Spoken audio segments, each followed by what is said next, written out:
បាទសួស្តីអ្នកគ្នាថ្ងៃនេះគឺខ្ញុំមកបង្ហាញវីដេអូមួយទាក់ទងទៅនឹងការដាក់រូបភាពហើយនឹងការប្រើប្រាស់ save អូខេដើម្បីដាក់រូបភាពបានតើអ្នកគ្នាត្រូវធ្វើម៉េចអូខេទី1អ្នកគ្នាចូលមកត្រង់កន្លែង tab bar ខាងលើនេះចូលកន្លែង insert ចុចយកកន្លែង picture ត្រង់កន្លែងនេះវាមានច្រើនវាមានវាមាន stock image ហើយនឹងមួយទៀតតាម online អញ្ចឹងឲ្យខ្ញុំយកតាម this device អញ្ចឹងទៅខ្ញុំត្រូវរូបភាពមួយខ្ញុំសូមចូលកន្លែងនេះដើម្បីដាក់ឲ្យធំដើម្បីមើលឃើញអូខេអញ្ចឹងខ្ញុំសូមជ្រើសយករូបអង្គរវត្តនេះចុះហើយខ្ញុំចុច insert អញ្ចឹងអូខេឥឡូវរូបភាពយើងបានប៉ុណ្ណឹងហើយអ្នកគ្នាសង្កេតឃើញថាពេលដែលយើងអត់ទាន់ select រូបភាពវាត្រង់គេបែបនេះពេលដែលយើងចុចលើវាមួយអញ្ចឹងអ្នកវាលោតអាសញ្ញាចុច4នេះអាហ្នឹងអ្នកគ្នាអាចព្រិចព្រមបានអ្នកគ្នាអាចសេរីដាក់ចំមកលើវាមកអ្នកគ្នាអាចប្រូមប៉ុណ្ណាដែលអ្នកគ្នាចង់បានមកទេអញ្ចឹងមួយទៀតឧទាហរណ៍រូបភាពនេះខ្ញុំចង់គ្របពពកនឹងនេះចោលខ្ញុំចង់ឲ្យរូបភាពនេះវាលក្ខណៈផ្ដេកវិញអញ្ចឹងធ្វើម៉េចអ្នកគ្នាចុចលើវាមួយមកត្រង់នេះវា load picture format ចូលមកហើយអ្នកគ្នាចុចត្រង់លេខគ្រាប់នេះអូខេខ្ញុំរើសយកគ្រាប់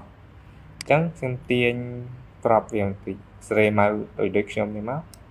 អញ្ចឹងខ្ញុំគ្រាប់យកប៉ុណ្ណេះពីក្រោមខ្ញុំគ្រាប់យកប៉ុណ្ណេះ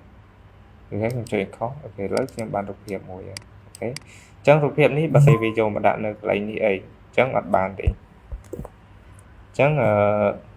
ធ្វើម៉េចដើម្បីបានអ្នកគ្នាចុចត្រង់កន្លែងនេះលើ out option ចុចទៅនេះមក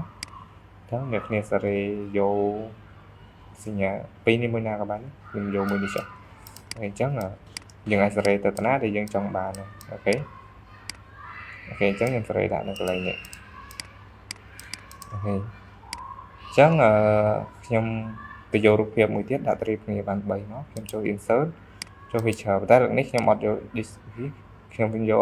អត់យក this device ទេខ្ញុំយក online មកអញ្ចឹងខ្ញុំនេះតិចមកចាំតិចមកអូខេរូបភាពនេះខ្ញុំយកអង្គរវត្តដដែល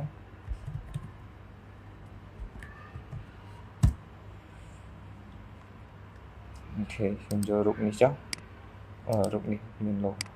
យក2ខ្ញុំ select យក2អូខេអញ្ចឹងអ្នកខ្ញុំបានរូប2នេះមួយអូខេអញ្ចឹងដោយសារយើងយកមក2ទៅវារត់ច្រើនទៅវាដូចវាមានឈ្មោះខ្ញុំសុំលុបចេញអញ្ចឹងអូខេខ្ញុំសុំ select យកវាហើយខ្ញុំយកនេះដូចគ្នារូបក្រោមដូចគ្នាអញ្ចឹងអ្នកយើងមើលអត់ឃើញទេសាររូបវានៅត្រួតស៊ីគ្នាអញ្ចឹងយើងខ្ញុំយកនេះដើម្បីសេរីបានអូខេអញ្ចឹងខ្ញុំប្រូវាបន្តិចមកដូចគ្នានឹងលើកមុនអូខេខ្ញុំដាក់នៅទីនេះអានេះដូចគ្នាខ្ញុំទាញប្រូវាមកអូខេប៉ុណ្ណាដែលយើងចង់បានមកអូខេ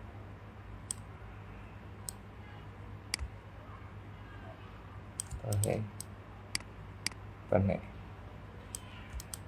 ខ្ញុំសុំ select វាទាំង3ដើម្បី select វាទាំងអស់អ្នកគ្នាចុចមួយរួចអ្នកគ្នាចុចស៊ីឲ្យជាប់ចុចមួយទៀតអ្នកគ្នាកុំទៅលេងចុចមួយទៀត select ទាំងអស់នេះសេរីបានលើកទាំងអស់អូខេ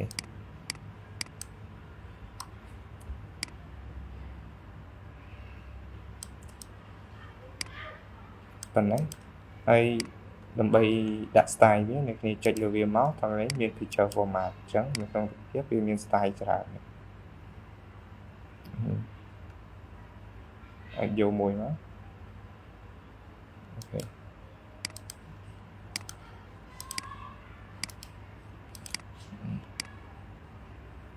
អូខេចំពោះការដាក់រូបភាពមានប៉ុណ្ណេះសូមអរគុណ